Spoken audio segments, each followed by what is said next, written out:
make a long story short, John took it 5 times and so did the other guy.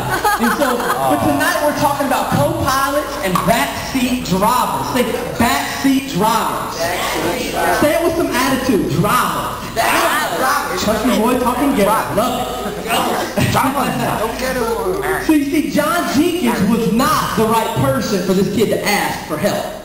He was not the right person. See, tonight we're talking about 2 groups of people.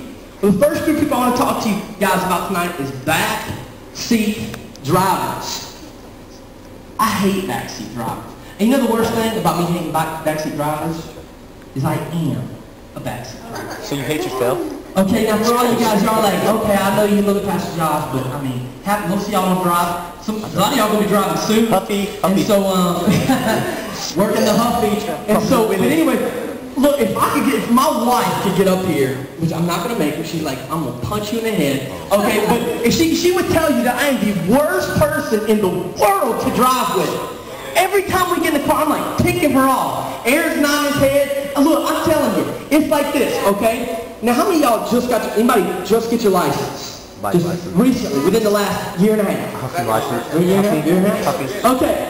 Okay, how many of y'all got mamas that try to push an imaginary brake? Y'all ever seen them do that? You know what I'm talking about? In the floorboard, it's like, you're about to hit something and your mama's like, ah! And you're like, mama, there's not a brake pedal, you know what I mean?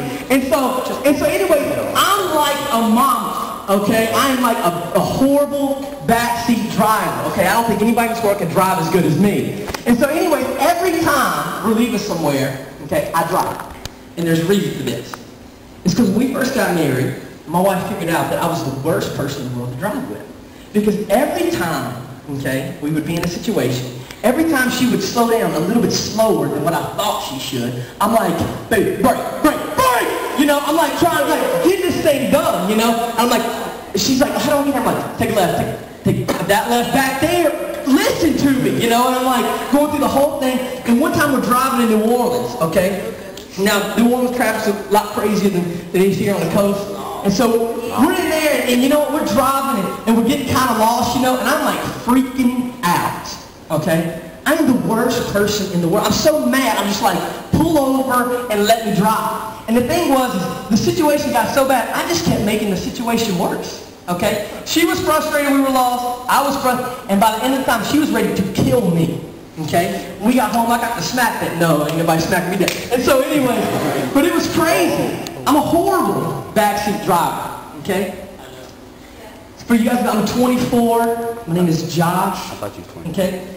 And when I moved, okay, to Louisiana, I was 18 years old. All right? And so my first Christmas away from home, I grew up in Charlotte, North Carolina. My first Christmas away from home, I lived in Louisiana, okay?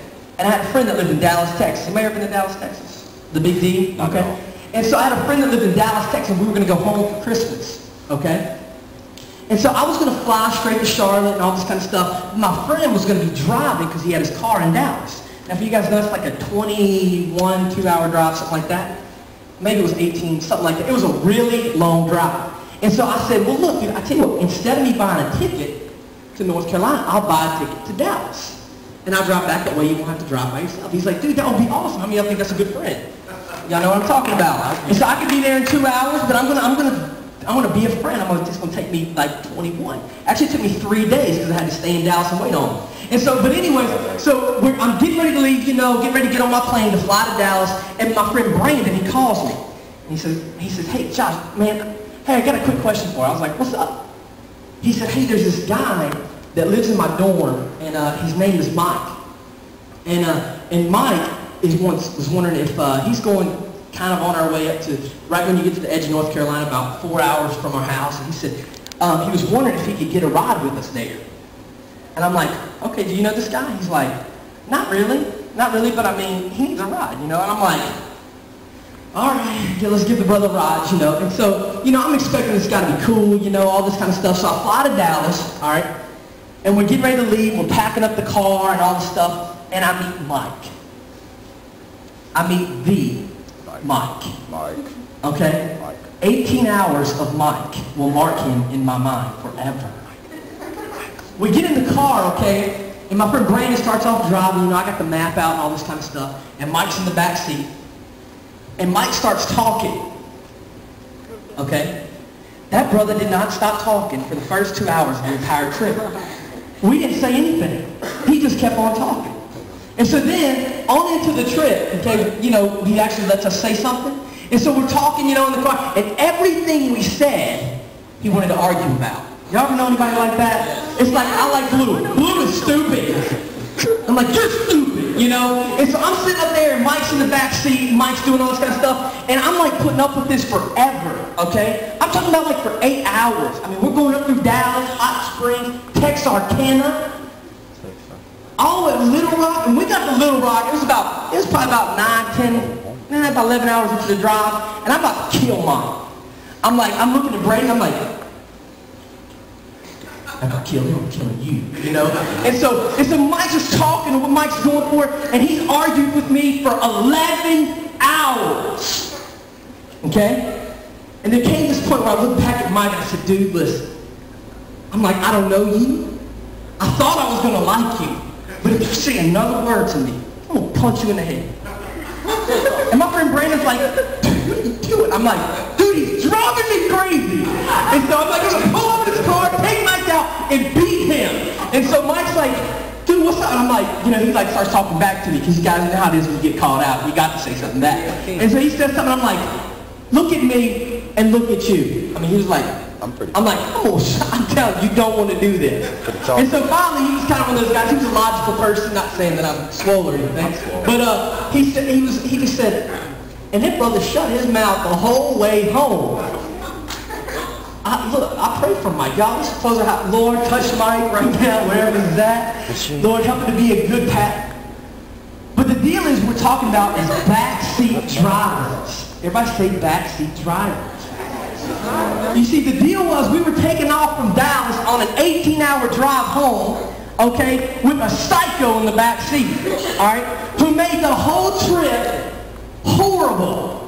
And see, I remember looking at Brandon being like, dude, what's up, man? You need to check this guy out. He's like, he needed a ride home. I'm like, we should have made him walk, you know?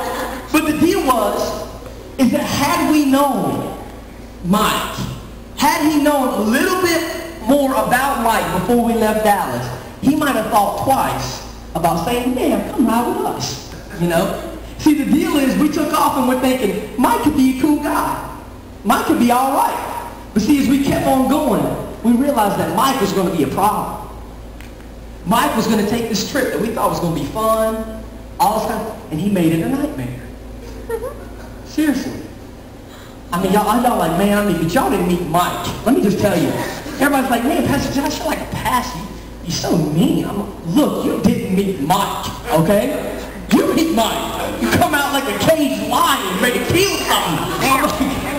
Y'all get worked up, man. It made me want to fight Mike and call that brother. No. But the deal is backseat driver. See, Mike, he was in the back seat, and he caused so many problems that we never would have had Mike not been in the car. See, we're talking about backseat drivers. You see, if every path, if everything, everywhere we go, it leads to a destination. It's important who we take on that ride. It's important that we don't take backseat drivers, that we leave Mike at home. Well, I'll leave him there. See, the deal is, I want to read you guys a scripture if you have your Bibles. 1 Corinthians 15:33. 1 Corinthians 15. It's right after the book of Romans, New Testament, closer to the back. All right. I'm sorry. Okay, I'm going to read it to you guys. It says this. So sorry. It says, bad company corrupts. Everybody say corrupts. Corrupts. Everybody say good habits. Good habits. Bad company, say it. Bad company Corrupts. Good habits. It's either way. And so bad company corrupts good habits. You see, the thing is, with Mike in the car, see, I was usually, when he brought me, I'm pretty easygoing, fun, you know, like talk about stuff, about sports, listen to the radio, all this kind of stuff. But Mike brought something out. Mike messed me up, okay? And see, the thing was, is he caused a habit.